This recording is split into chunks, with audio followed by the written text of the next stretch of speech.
아이들이 4살에서 14살 사이에 가장 복음을 받아들이기에 적합하고 또 실제 이때 예수님을 믿은 아이들은 거의 주님을 떠나지 않는다는 겁니다.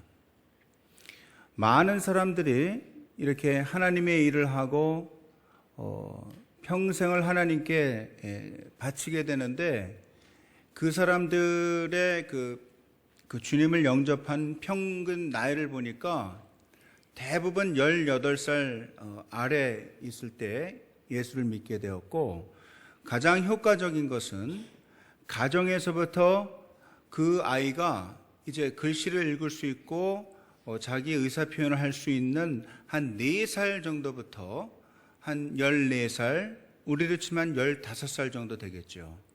그 사이에 하나님의 사랑을 알게 하는 것이 가장 효과적이라는 거예요. 밖에 나가서 전도하는 것도 중요하지만 이 비디오의 영상의 초점은 가정에서부터 그러한 복음적인 분위기, 하나님을 사랑하는 분위기를 만드는 것이 중요하다는 겁니다.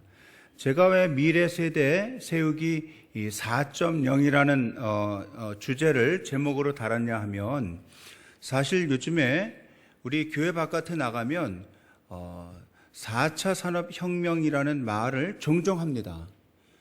이 사실 산업혁명이라는 이 단어는 예전에 아놀드 토인비라는 사람이 자기의 글에서 산업혁명이라는 말을 처음 썼는데요. 여러분들이 아시는 분들은 이미 들어서 아시겠지만 1차 산업혁명은 기계혁명이었습니다. 2차 산업혁명은 공장 생산 체계로의 혁명이었어요. 그래서 대량 생산에 길을 열었던 것이 2차 산업혁명이었다고 하면, 3차 산업혁명은 디지털 혁명이 되었습니다. 디지털 혁명. 그리고 지금 4차 산업혁명으로 이렇게 왔는데, 이 4차 산업혁명은 사실은 지금 우리가 살아가고 있는 이 시대를 말합니다. 그래서 이제는 수많은 인간들이 하는 일을 계속적으로 배우고 있는 빅데이터를 기반으로 한 컴퓨터가 앞으로 그 일을 대체하는 이 기간이 됩니다. 사실은 많은 사람들의 직업의 변화가 있을 겁니다. 직업군의 변화가 있을 거예요. 제가 좀 그 얘기를 조금 해드릴까요? 이런 설교할 때 강의 비슷하게 앞에 이 얘기 해주시면 사람들이 거의 안 자더라고요. 왜냐하면 이게 자기 밥그릇이랑 관계가 있거든요. 실제 그리고 우리 자녀들을 어떠한 공부를 시켜서 어떻게 앞으로 살아나가게 해야 될까 하는 아주 구체적인 의제가 되기 때문에 굉장히 긴장하고들 보더라고요. 잘 들어보세요. 현재 직업의 47%가 20년 안에 사라질 가능성이 높은 것으로 지금 예상됩니다. 특히 단순 반복 업무는 앞으로 거의 사라질 겁니다. 예를 들어서 텔레마케터, 도서관 사서, 또는 회계사, 그 다음에 택시기사, 없어질 확률이 굉장히 많습니다. 또 호주는 노동시장의 39.6%, 이게 한 5만 명 되는데요. 거기에서 일하고 있는 사람들이 수십 년 내에 컴퓨터에 의해서 다 대체될 것으로 예상하고 있습니다. 그리고 앞으로 빠른 시일 내에 없어질 직업 중에 하나가 택배기사입니다. 택배기사. 난 지금 그걸로 엄청나게 투자해놨는데 큰일 났다, 이런 분들이 있을지 모르는데요. 그거를 지혜롭게 잘 지금 정리를 하셔야 돼요. 왜냐하면 이제 드론이 떠서 처리를 다 할 겁니다. 아직까지는 미개한 수준의 드론이 일을 하고 있지만, 또 우리나라는 아파트로 이렇게 고층으로 되어 있기 때문에 그거를 어떻게 그 창문에다가 갖다가 넣어줄 수 있느냐 하는 그런 숙제가 아직도 많이 남아있기는 합니다만은, 이루어질 거는 분명한 것 같아요. 예. 그러면 이 소위 인공지능이 발달하면서 이제 빅데이터에 기반해서 컴퓨터들이 마치 뇌와 같이 서로 신경이 연결이 돼서 서로가 서로를 학습을 시킨단 말이죠. 그러니까 옛날처럼 컴퓨터는 이렇게 바보같이 바보 상자처럼 있어가지고 우리의 계산이나 도와주는 계산기 역할을 하는 게 컴퓨터가 아니고요. 컴퓨터가 서로 뉴런이라는 신경으로 연결이 돼 있어가지고 서로가 서로를 학습을 시키는 거예요. 그러니까 그것이 로봇으로 만들어져서 그 컴퓨터의 기술이 정보가 걸어다니는 어떤 기계로 만들어지면 사람의 일을 하게 된다 이 말입니다. 그런 일이 일어나겠어? 여러분들 혹시 그렇게 생각할지 몰라요. 제가 어렸을 때 요 길 건너에 있는 효재 국민학교에 다녔었거든요. 저는 여기가 제 그 전문 용어로 나와버립니다. 어렸을 때. 제가 요 광화문에서 태어났고. 그래서 여기서 이렇게 맨날 놀았는데, 제가 아직도 생각나요. 제가 어렸을 때, 국민학교 다닐 때, 테레비가 처음 나왔어요, 테레비. 그때 흑백 테레비. 조금 있다가, 무슨 일이 벌어졌냐 하면, 칼라 테레비도 나왔어요, 칼라 테레비. 근데 우리 집에, 우리 할아버님이 사업을 잘 하셔가지고, 요 앞에서 사업을 하셨거든요. 우리 집에, 글쎄, 테레비가 있었다는 거 아닙니까? 놀라지도 않아요. 사람은 자기 일 아니면 별로 놀라지 않습니다. 근데 저는 더 놀라운 거는 저는 우리 집에서 테레비를 못 봤어요.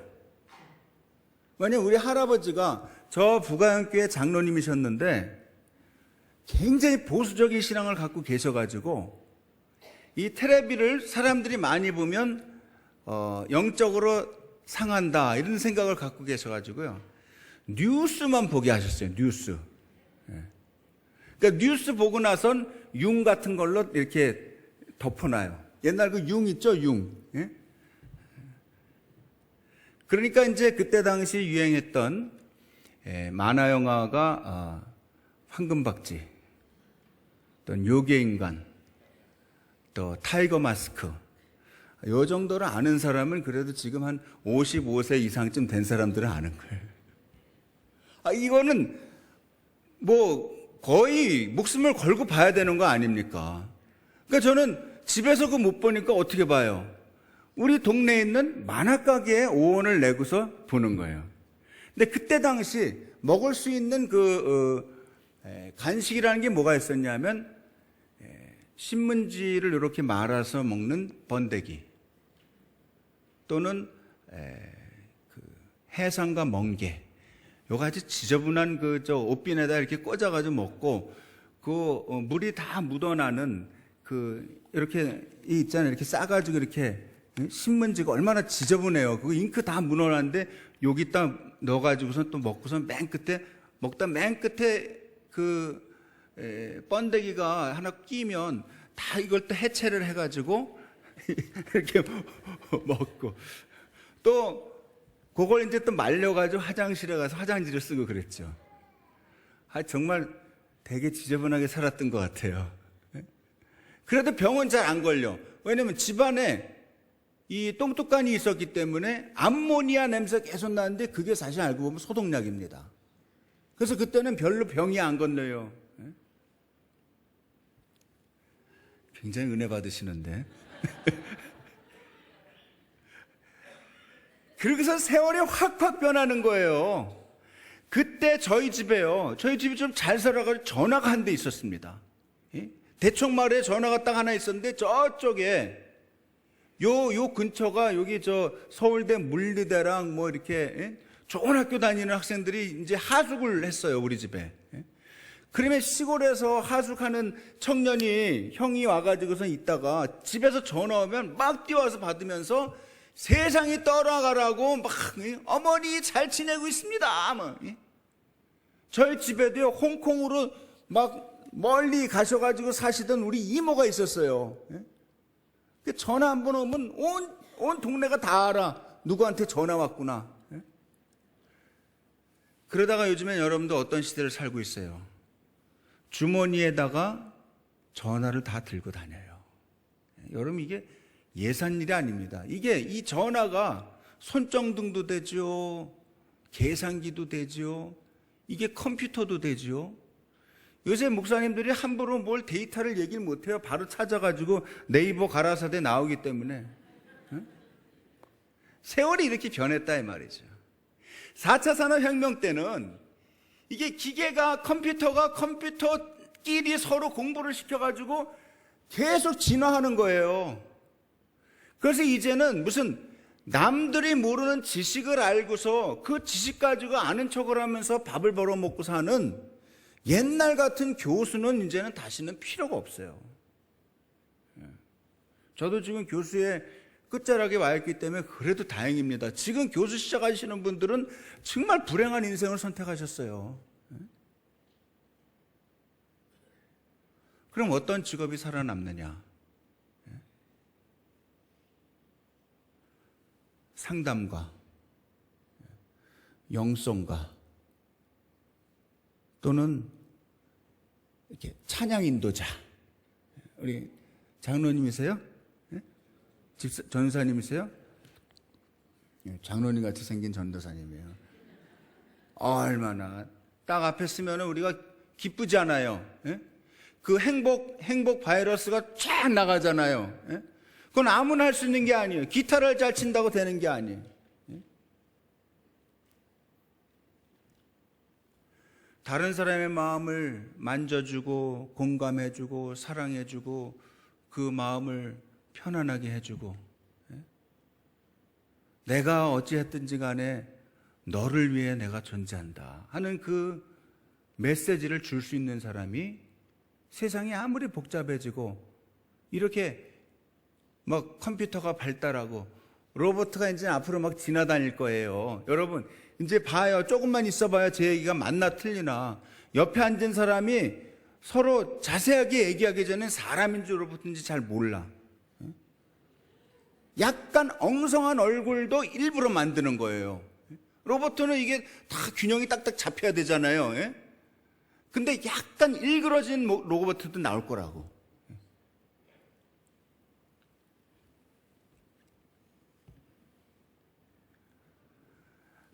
그런데 우리에게 주어진 이 수천 년 전에 주어진 이 하나님의 말씀인 성경은 오늘날에도 우리가 어떻게 살아나가야 하는지에 대한 삶의 기본적인 도리와 원칙을 가르쳐주고 있습니다. 왜요? 사람이 하나님으로부터 만들어졌고 사람은 하나님의 법도로만 살 수 있다는 것은 로봇가 아무리 수십억 대 만들어지고 컴퓨터가 아무리 딥러닝을 해서 혼자서 배워서 혼자서 진보한다고 해도 여기에 나오는 창조 질서를 인간은, 컴퓨터는 절대 바꿀 수가 없다는 것입니다. 그래서 이스라엘 사람들은 아기가 태어나면 나무를 심어줘요. 그래서 여자애가 태어나면 삼나무를 심어주고요, 남자애가 태어나면 소나무를 심어줘요. 삼나무는 우람하게, 남자가 태어나면 삼나무, 여자애가 태어나면 소나무, 청정하게. 그래서 이제 여기에 삼나무 그 나무 아이 남자 있잖아요. 이쪽에 여자 있잖아요. 그럼 어느 날 얘네들이 눈이 맞아서 결혼을 하잖아요. 그러면 이 두 아이가 태어날 때 심어놨던 그 나무를 잘라다가 지붕 위에다가 그 신방에다 얹혀줘요. 그리고 합방할 때 거기다 올려주고 독립을 시켜요. 그러면서 교훈을 준다고요. 나무를 키울 때 우리가 배우는 거는 사람이 나무에게 해준 거는 별로 없다는 거예요. 모든 것이 은혜라는 거예요. 우리가 자녀 키워봐서 알죠. 우리가 뭐 해준 것 같지만, 물론 옆에서 뭐 많이 했어요. 뭐 밥도 먹여주고 뭐 사랑도 주고 다 했지만 사실은 알고 보면은 하나님께서 걔 키워준 거예요. 두 번째, 나무를 위해서 거름을 많이 준다고 해서 애가 빨리 자라지 않는다. 너는 조금 급하니까 남들보다 거름을 2배로 먹으면서 10년 안에 20년치를 자라주기를 바란다. 그거 안 되는 거라. 모든 사람에게는 또 다 때가 있다는 거예요. 어떤 애는요, 아주 어렸을 때부터 두각을 나타내가 있는 애가 있냐 하면, 또 어떤 아이는 정말 사람 될 것 같지 않게 그래 자라다가 어느 날부터 서서히 두각을 나타내는 애도 있다 이 말이죠. 나무를 키우면서 우리는 기다려주는 것이 얼마나 중요한지를 배우는 거죠. 남보다 더 잘하려고 애쓸 거 없다는 거예요. 너만의 인생을 살면 그만이라는 거예요. 주변에 이렇게 보면요, 진짜 똑똑한 사람도 많고 공부 잘하는 사람도 많고, 자칫 잘못하면 주눅이 들 수밖에 없는 것이 우리 인생입니다. 제가 우리 장신대 들어와 보니까 아니 한 건물 안에 서울대 나온 사람이 이렇게 몰려있는 집단도 없는 것 같아요.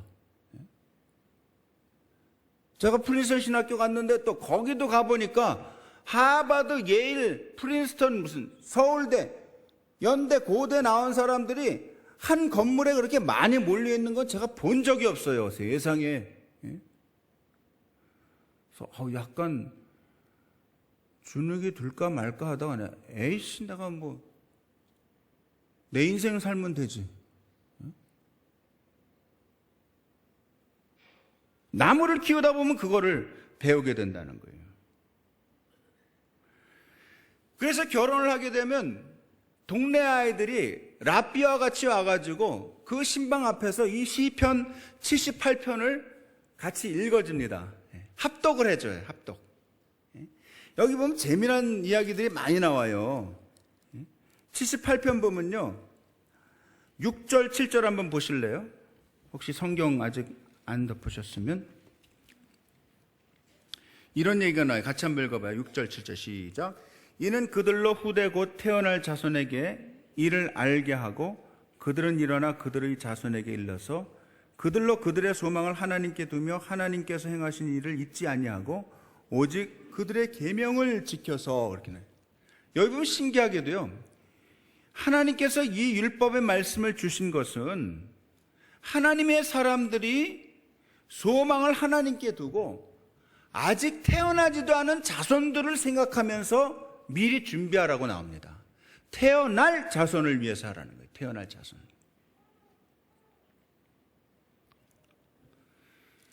시편 78편이 결국은 다윗의 삶으로 다윗이 어떻게 하나님의 백성들을 통치했냐 하는 것으로 귀결이 되는데요,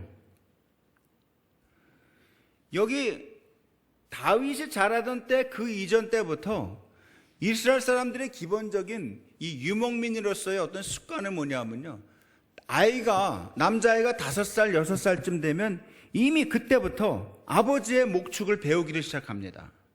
그래서 몇 마리 되지 않는 양이지만 양을 쳐요. 양 우리에서 아버지의 양을 쳐요. 그래서 보면 78편 70절 보면 하나님께서 아주 어린 시절에 다윗을 부르는데 그의 종 다윗을 택하시되 양의 우리에서 취했다 그랬어요. 양의 우리. 이건 뭐냐면 어릴 때 하나님이 다윗을 불렀다, 이 얘기가 됩니다. 그리고 너무나 신기하게도 다윗의 아버지는 이 다윗의 형들이 전쟁터에 나가 있을 때 이 어린, 아직 그래 완전히 장성하지 않은, 눈에 넣어도 아프지 않을 이 다윗에게 자기 형들의 옷가지랑 도시락 따위를 들고서 가서 전쟁터에 가서 수종을 들 것을 명합니다. 그래서 거기서 우리가 아는 대로 다윗이 골리앗의 명성을 듣게 되고 골리앗이 하나님과 하나님의 백성을 아주 우습게 여기는 말을 함부로 하는 것을 다윗이 듣고 거기서 분노하지 않습니까? 저 사람이 누구길래 감히 만군의 하나님을 저렇게 모욕할 수 있느냐? 그래서 날에도 나가서 싸우겠다는 거죠. 그때 옆에서 보고 있던 사울왕이 아이고 아서라, 저 사람이 보통 사람인지 아는 너는 못 이겨. 혹시 네가 나가서 좀 덜 맞으려면, 덜 아플려면 내 갑옷이라도 좀 입고 가라 해서 입어보니까 맞아요, 안 맞아요?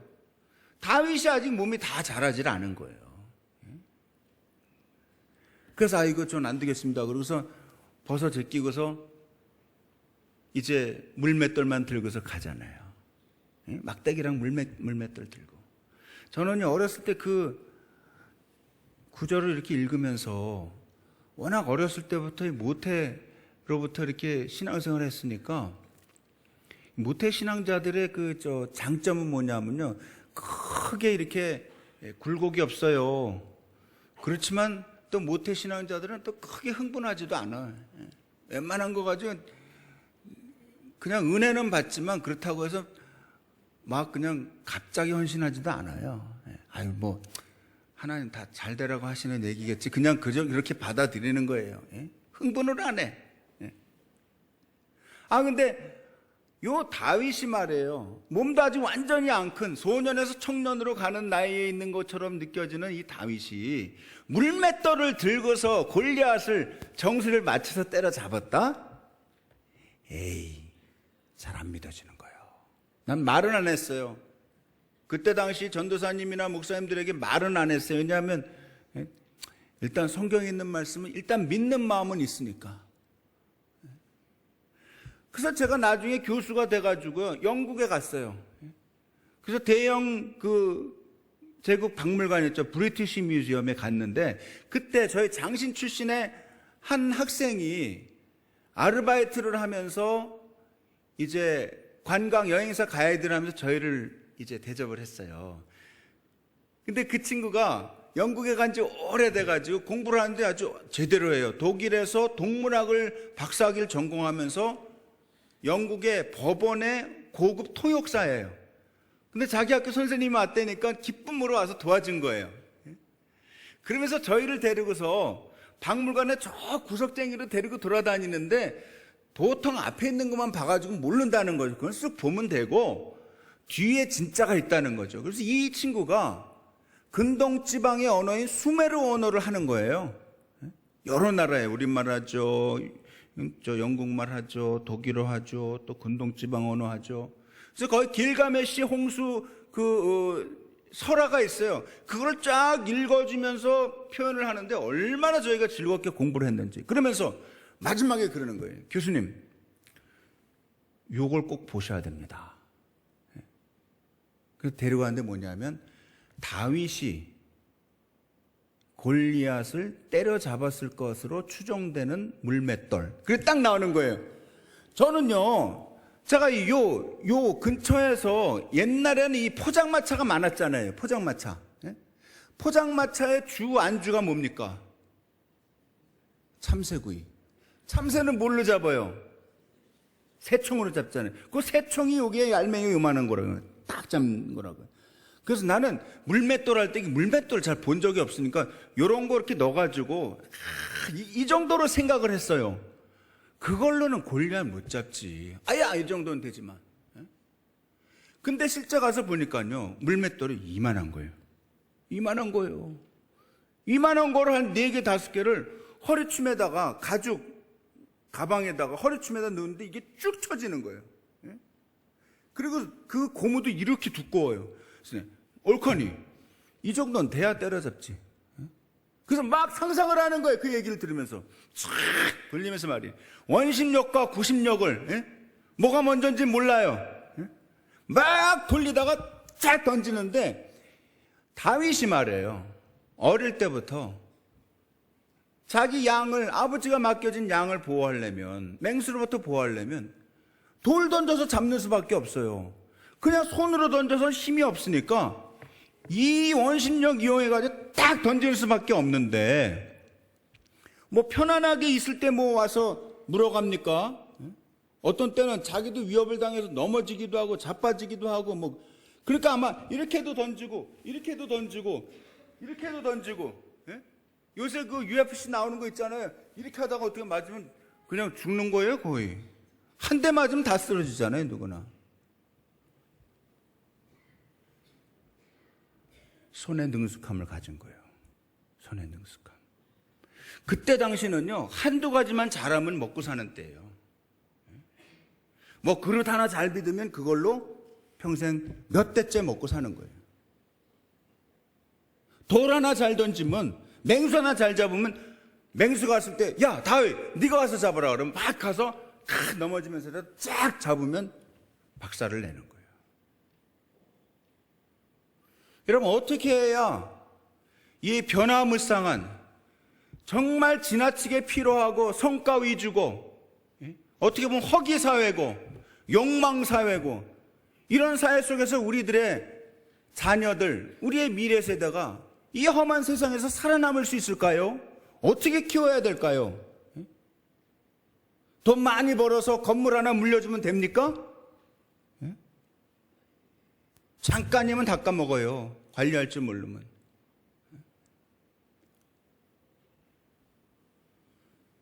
마음의 완전함을 길러줘야 됩니다. 마음의 완전. 여기 성경에 나오죠?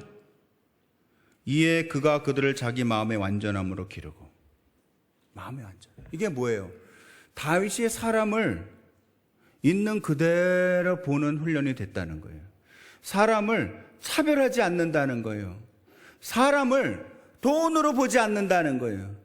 사람을 남자 여자 차별, 공부 많이 한 사람 덜한 사람 차별, 키 큰 사람 작은 사람, 배 나온 사람 안 나온 사람, 다이어트 된 사람 안 사람을 따로따로 보지 않는다는 거예요.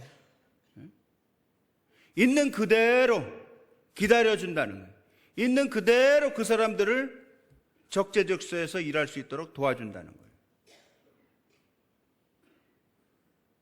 그리고 손에 능숙함을 가진 거예요. 자기에게는 물맷돌을 던지는 거지만 다른 사람에게는요, 뭔가를 하나 잘 만드는, 정교하게 하는, 그게 될 수 있어요. 어떤 사람에게는 맛있는 냉면 국물을 내는 게 손의 능숙함의 어떤 영역일 수 있다는 겁니다. 누구나 다 요리를 잘하겠어요? 누구나 다 청소를 잘하겠어요? 누구나 다 기타를 잘 치겠어요? 어떤 사람은 열심히 앉아서 찬송을 불러주는 게 자기 일이에요.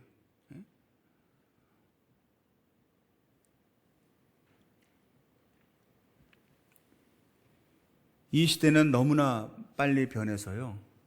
제가 어제도요, 그 책을 읽다가 왔는데, 명견만리라는 요새 아주 좋은 책이 또 있어요. 여러분, 도서관에 한번 가보세요. 저 서점에 가보세요. 요즘 이 4차 산업시대, 혁명시대를 이겨나가는 길 중에 좋은 책들을 한 해 집약해가지고 만들어낸 명견만리라는 책이 있어요. 그걸 쫙 보는데요. 옛날에는 한번 이런 뭔가 혁명이 일어나려면 100년, 뭐 150년 이렇게 됐는데, 이제 2030년대가 되잖아요. 인간의 지식이 3일마다 2배로 뛴대요. 3일마다. 그때는요, 자고 일어나면 자기는 옛날 사람 되는 거예요. 여러분, 지금은요, 이미 옛날 사람 다 됐잖아요, 우리가. 근데 지금보다 훨씬 몇십 배, 몇백 배 빠른 속도로 그렇게 되는데 어떻게 살아남냐는 거예요. 어떻게 살아남냐. 그걸 계속 따라잡으려면 우리 머리에다가 컴퓨터 뇌를 다는 수밖에 없어요. 근데 그거는 벌써 인간이 아니죠. 어떻게 할 수 있느냐? 마음의 완전함을 가지라는 거예요. 컴퓨터가 못 따라오는 거예요. 그래서 손의 능숙함. 이거는 뭐냐? 자기가 할 수 있는 거를 최선을 다해서 하는 거라는 거예요. 더욱이 우리의 자녀들에게 사람을 진정으로 사랑하는 마음, 공감하는 마음, 무엇보다 연대하고 협업하는 마음, 이 마음을 키워줘야 될 줄로 믿습니다. 다윗은 모든 걸 다 잘하는 사람은 아니었을 거예요. 다윗도 흠이 있고 모자라는 점이 있었을 겁니다. 그러나 적어도 사람을 볼 땐 있는 그대로 봐주고, 부족하면 부족한 그대로 또 참아주고 기다려주고, 그 다음에 자기가 할 수 있는 거는 최선 다해서 해주는 거예요. 제가 마지막으로 이 한 스토리만 해드리고 끝낼게요. 제가 그저께 33살의 청년을 만났어요. 근데 이 친구가 3J 에듀라고 하는 그 영어 학원을 하는 친구예요. 근데 5년 전에 시작했는데요. 이 양반이 이제 영문학을 전공하기는 했는데, 자기 주변에 보니까 사업을 잘하는 사람들이 있는데, 유명 강사는요, 요새 학원 유명 강사는 혼자서 매출 1년 매출이 100억입니다. 100억. 그러니까 100억 이상 버는 사람들 것만 공부한 거예요. 자기가 뭐 비디오를 듣고 뭐 찾아다니고 배우고 막 수첩에다 적고 막 했는데 자기가 이제 노하우를 발견했어요. 그러니까 자기는 어렸을 때부터 뭐 외국에서 살지도 않았고 무슨 뭐 말이 무슨 뭐 네이티브 스피커처럼 나오고 그런 것도 아니기 때문에 원어민 수준이나 이런 거 절대 못 따라가. 예? 그래서 자기는 자기가 살아남을 수 있는 길을 터득한 게 뭐냐면 본래 문장의 조직이나 구문을 가지고서 해석하는 거 있죠. 보통 신텍스라고 그러거든요. 신텍스. 그게 이제 구조가 어떻게 됐는지를 알면 해석이 돼요. 그거를 가장 쉽게 파악할 수 있는 길을 개발을 한 거예요, 자기가. 그래서 5년이 됐는데 어저께 5년이 됐어요. 그리고 다음 주에 이제 5년 기념 행사를 하는데 뭘 하냐 하면 자기가 여태까지 처음에 1원도 없이 시작했다가 1년 만에 5억 매출을 올리고 어저께 400억 매출을 올렸대요. 어저께. 안 놀래요, 이래도. 뭐, 그 정도면 껌값이다, 이렇게 생각하는 것 같아요. 근데 더 놀라운 건 뭐냐면요. 400억 정도 매출하면 직원이 많을 거 아니에요. 아직도 본사가 없어요. 뭐부터 짓냐 하면 자기가 어렸을 때 보면 꼭 집안에 집이 부자도 아닌데 꼭 잘 모르는 분이 와 계시더라는 거예요. 그러니까 아버지한테 아버님 이분은 도대체 누구신가요? 그러면 선교사님이신데 오늘 네 방 잘 치워놔라. 선교사님 네 방에서 주무신다. 그래도 그 다음에 또 며칠 있다가 또 오면 아버님 이렇게 이름과 성을 모르는 저분은 또 누구신지요? 또 그러면 오늘은 동생 방에서 잘 테니 너네 동생 방 잘 치워놔라. 그래서 늘 아버지가 방도 많지도 않은데 꼭 방 하나는 거룩한 나그네를 위하여 비워놨다는 거예요. 누군가 오면 비워서 그분을 재우고 잘 대접하고 가실 때 용돈 주고 그러고서 가시겠다는 거예요. 자기 어릴 때 그거 보고 배웠다는 거예요. 그래서 자기가 나중에 돈을 벌면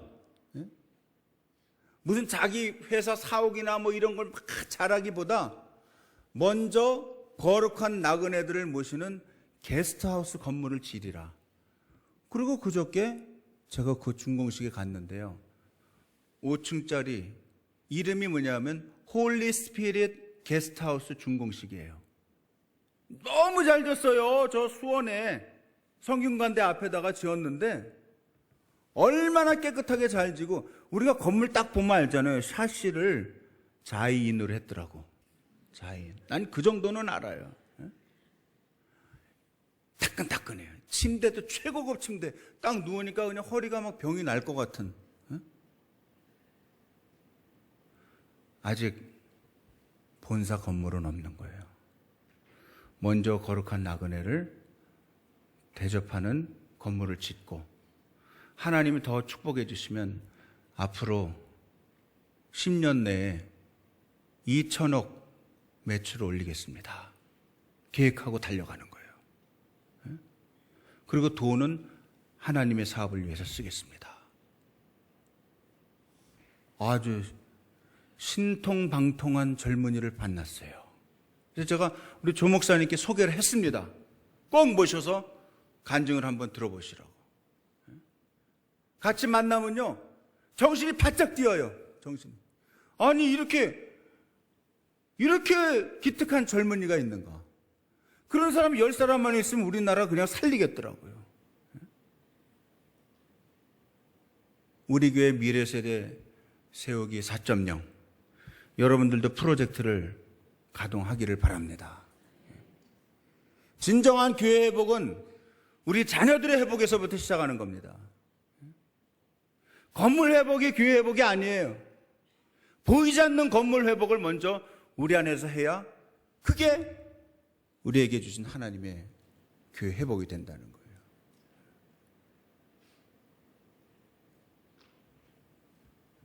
(2017년) 정말 선한 싸움을 싸우시면서 마음의 완전함과 또 손의 능숙함을 가지시고 하나님이 기뻐하시는 우리 교회 미래 세대 세우기 4.0 프로젝트를 힘있게 런칭하시고 감당하시는 여러분들 다 되시기를 간절히 바랍니다. 기도하겠습니다. 하나님 감사드립니다. 시대가 급변하고 아무리 애를 써도 쫓아가기는 어렵습니다. 그러나 마음의 안전함과 손의 능숙함을 추구하는 이 균형 잡힌 시각과 또 하나님을 잘 섬기고자 하는 이 신앙의 균형이 저와 우리 교회와 또 우리나라를 붙잡아 나갈 줄로 믿습니다. 도와주옵소서. 예수님의 이름으로 기도합니다.